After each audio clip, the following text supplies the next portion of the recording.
merupakan mobil yang pernah kami tes, punya Ridwan Hanif. Namun yang ini berturbo, karena ini adalah Honda HR-V RS. Halo YouTube, selamat datang di channel Motomobi. Honda HR-V merupakan crossover yang sangat digemari di Indonesia ini. Padahal HR-V bukan 7-seater, karena memang sejak di awal resmi masuk ke Indonesia cukup menggebrak market. Enak dilihat, enak dipakai, dan irit. Kalau kami tidak suka karena pelannya. Betapa lambat responnya. Mobil walau hemat harus tetap at least ada larinya untuk kebutuhan darurat.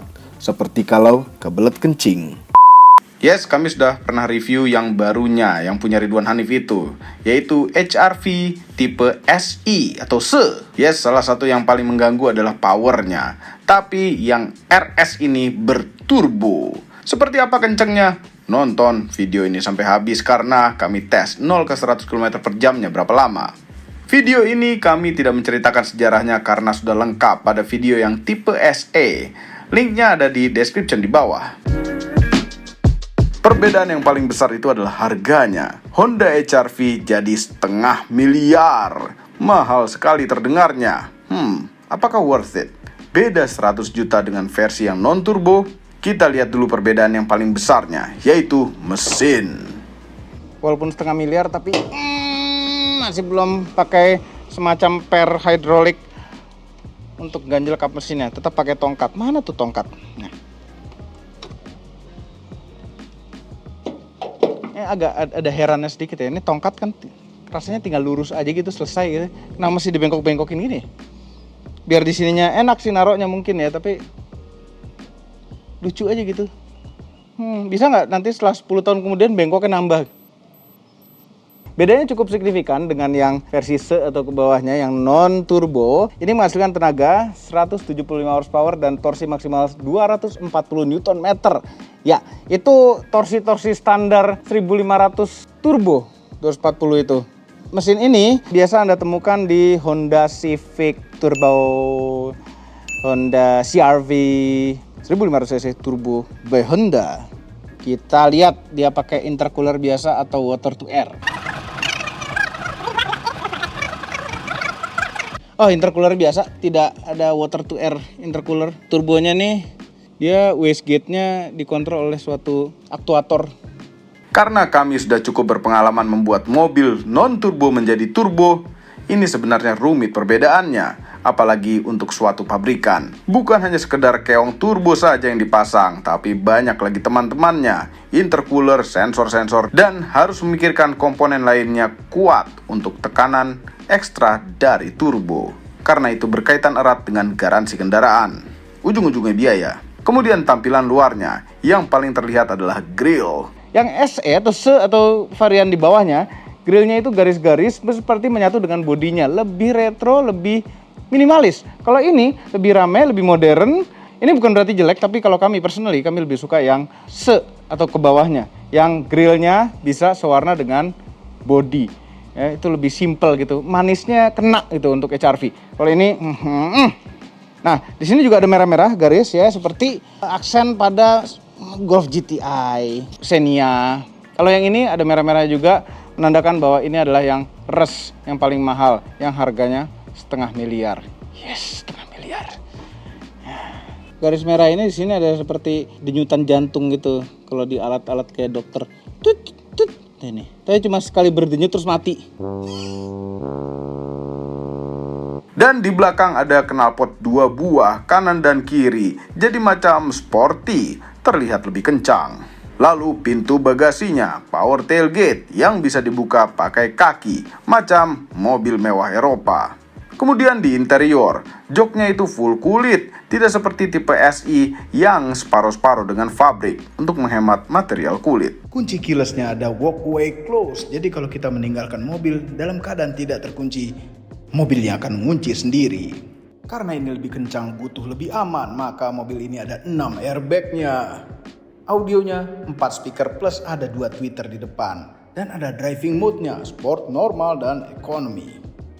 Dan ini juga berbeda, instrumen cluster. Ini adalah instrumen clusternya, beda jauh dengan yang versi di bawahnya. Versi di bawahnya itu dua-duanya jarum. Kalau ini, kalau terlihat mata semuanya full LCD, tapi aslinya layarnya tuh hanya segini. Dan ini jarum biasa untuk speedometernya. Dan ini juga penunjuk bensin, LED biasa, ada 10 bar.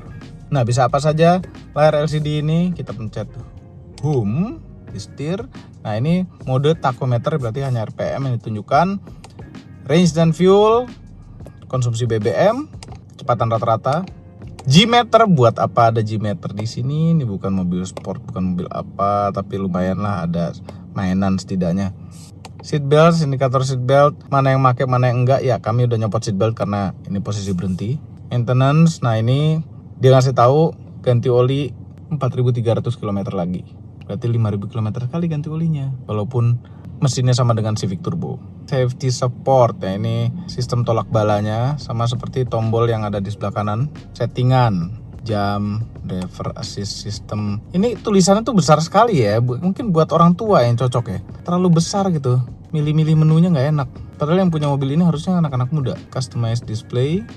Ini kita bisa pilih mana saja yang mau ditampilkan. Information, nggak ada informasi apa-apa, berarti nggak ada fault mobilnya. Langsung saja kita setir untuk merasakan perbedaan naturally aspirated dan turbo. Honda HR-V Turbo, akhirnya kami nyetir juga. Tapi ada beberapa hal yang belum sempat kami ceritakan pada review Honda HR-V yang pada video review Honda HR-V di channel Motomobi itu. Ya, ini channel Motomobi. Andai ada wireless charger, ada tempat handphone di sini, tapi nggak bisa ngecharge. Ya, sangat bermanfaat sekali apabila ada wireless chargingnya di situ. Joknya, pos duduknya masih oke-oke saja. Ini sudah setirnya sudah ada teleskopik ya, sudah dikomentar habis, masih sedikit lagi kurang dekat. Tapi joknya ini kurang tenggelam belakangnya atau kurang tinggi depannya rasanya. Jadi masih cenderung agak rata rasanya. Andai itu agak tenggelam dikit nih belakangnya, pasti lebih enak. Dan joknya secara senderan empuk, tapi di bawahnya ini agak keras dudukannya. Atau mungkin karena kami sudah kurusan, jadi ketebalan bantalan itu menipis. Andai duduknya ini bisa seperti yang kami bilang tadi, lebih terasa seperti mobil Eropa duduknya. Suspensinya ya kami sudah ceritakan lengkap pada video reviewnya yang SE. Empuk untuk goncangan yang besar, agak kurang empuk untuk goncangan yang halus. Jadi kalau seperti ketemu nih sambungan-sambungan gini jalan, lebih terasa. Ya, tapi ngayun-ngayunnya tuh empuk, enak. Tapi yang kami kagum itu sebenarnya adalah kestabilannya. Ini crossover yang titik beratnya lebih tinggi daripada sedan. Ini kestabilan tuh masih sangat oke, walaupun suspensi belakangnya masih belum independen. Ya, ini kan platformnya sama persis seperti Honda City Hatchback. Nah, Bung Fitra kan mobil balapnya ada Honda City Hatchback dan dia juga punya Honda Jazz Tech. Ya, menurut dia Honda City Hatchback suspensinya jauh lebih baik daripada Honda Jazz dia. Dan suspensinya sama dengan yang terpasang pada Honda HR-V ini. Jadi stabil walaupun belakangnya belum independen. Mobil 500 juta belum independen tuh rasanya gimana gitu. Walaupun enak. Lewat jalan beton lebih terasa kekerasan suspensinya, atau mungkin ini ban tekanannya agak kencengan kali ya. Tapi jalan beton lebih nggak enak. 37 PSI. Kan bener, harusnya 30 PSI di belakang. Terlalu keras, makanya mobil ini terasa keras suspensinya. Kemudian kehematannya, ini pakai turbo. Turbo berarti tidak hemat-hemat amat ya dibanding dengan yang non turbo. Cuma masih oke sekali. Jadi di dalam kota kombinasi dengan tol itu kami kemarin dapat 13 km per liter. Dan karena ini adalah mobil rental milik Java Rental, sempat kami balikin dan kami pinjam lagi. Sekarang 9,2 km per liter, mungkin ketemu kondisi yang macet. Ya range-nya antara 9 sampai 13 km per liter tergantung seberapa macet jalanan yang Anda lewati.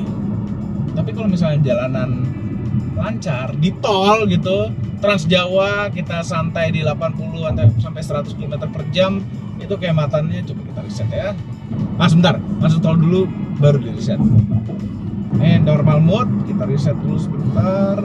Average consumption-nya kita lihat dapat berapa di kecepatan 80 km per jam konstan. Ini agak turunan dikit, nanti akan ada tanjakan. Overall datar sih dari ujung sini ke ujung sana. Kita lihat konsumsinya berapa. Ini kenapa irit sekali ya di sini ya? Langsung menunjukkan 28,7 km per liter.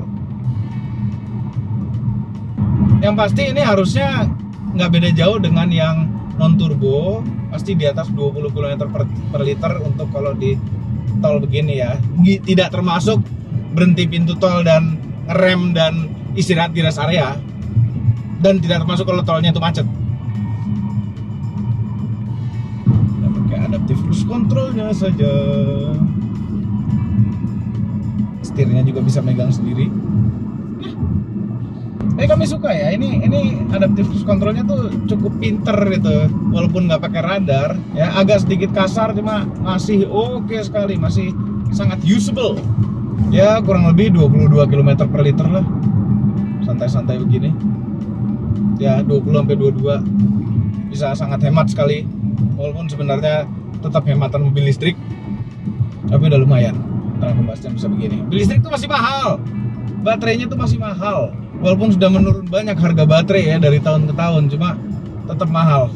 Tapi memang yang namanya cruise control, apalagi adaptive cruise control ya, tidak akan sehemat kalau kita nyetir sendiri pakai kaki, nyetir pakai tangan. Maksudnya ngegas dan ngerem pakai kaki, pasti lebih hemat yang pakai kaki kalau misalnya kita niat mau menghemat.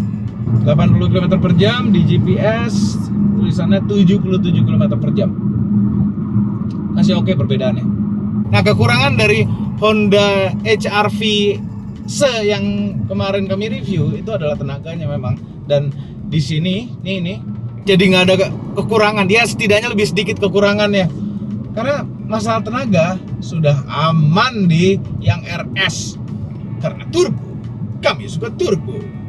Ya memang CVT-nya butuh waktu gitu untuk ngopernya. Tapi ngopernya lumayan cepat CVT-nya.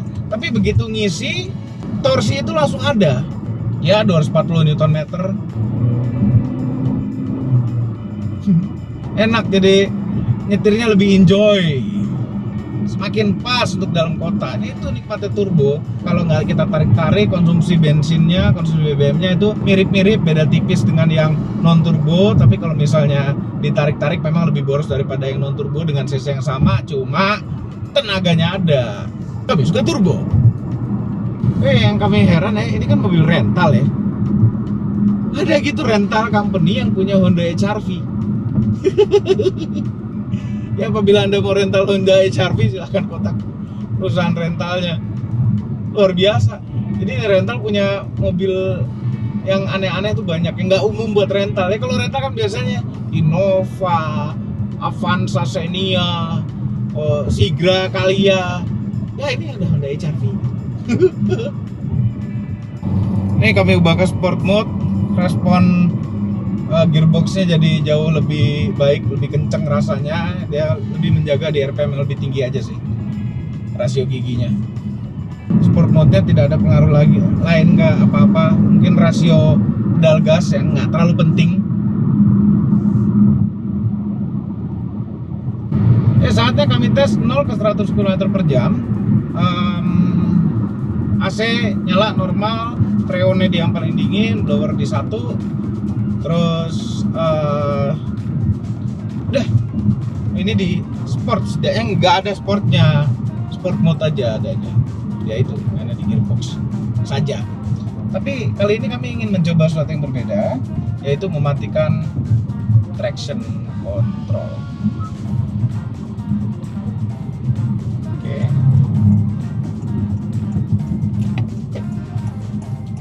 Cepat, dari pedal rem langsung pindah ke pedal gas ya. 1, 2, 3. Startnya tuh masih agak boyok, tapi begitu RPM tinggi tuh ngisi terus tenaganya.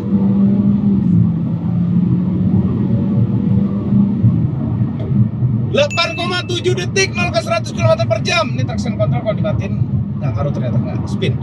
8,7 detik, luar biasa.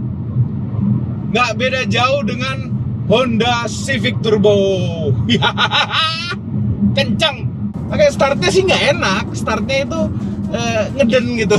Nggak ada rasa torsi yang besar, nggak ada rasa G-force-nya walaupun ada G-meter di MID-nya. Tapi setelah RPM-nya nyentuh 4000 ke atas, itu langsung ngisi kuat. 8,7 detik.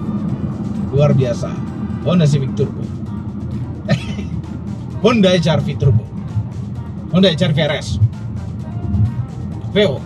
Luar biasa kencang, karena setelah dicek data dari alat kami, jalanan tadi agak menanjak. Kalau misalnya datar, dari kalkulasi alat kami itu sebenarnya 0 ke 100 km per jam dapat 7,91 detik.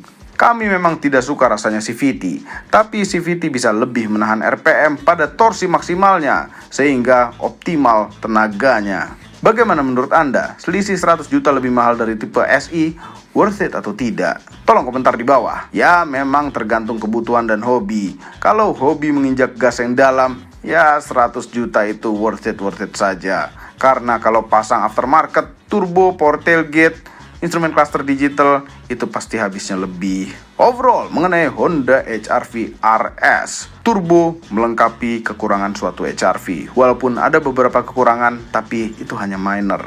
Intinya, kami suka turbo. Semua ini adalah opini pribadi saya. Kami tim Motomobi tidak dibayar oleh siapapun dan apapun yang terlihat pada video ini. Jangan lupa tekan tombol jempol ke atas dan subscribe channel Motomobi, Omobi, dan Mesmobi apabila belum berikut dengan tombol loncengnya. Share video ini ke seluruh dunia melalui sosial media Anda dan jangan lupa follow sosial media kami yaitu Instagram. Terima kasih telah menonton.